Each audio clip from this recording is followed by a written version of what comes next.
G'day, this is a video about how to make a simple chain whip to remove the cassette from your bike wheel.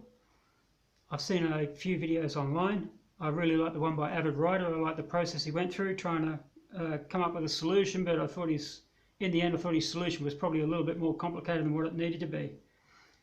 This chain whip, you don't need the nails and that sort of thing that he ended up using. You just need a piece of wood and your old bike chain.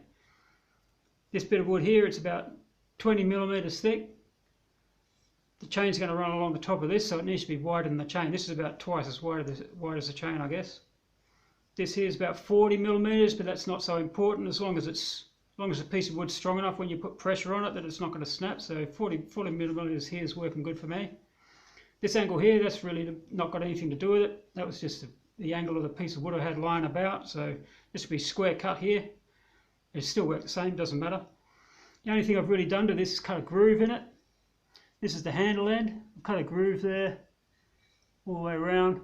The chain's going to go through that groove, wrap around. You see it's pretty rough. It doesn't have to be pretty. Just done that with an old saw and a blunt chisel. Just hacked it out. In Australia you call that rough as guts. And at the other end I've got another little groove. This will be the top. The chain will run down in that groove as well. The way you use it, just grab your old chain. Drop that in the top of the handle there. You see how the groove just helps to hold it in place.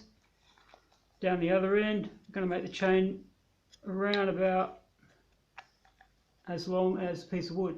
Round about. This is going to sit on top of the cassette here, and then this long piece of chain coming down the other side, that's going to wrap around.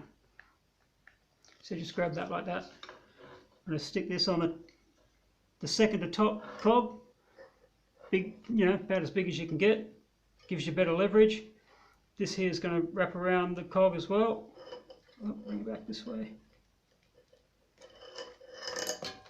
Just wraps around like that. So here this is wrapped around this cog. About here it drops down to another cog. Doesn't really matter what happens here too much.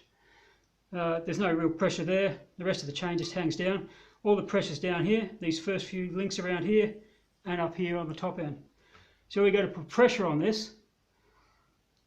Chain's going to pull this way and the chain's going to pull this way, so the whole thing sort of locks into place because the chain's pulling the same direction.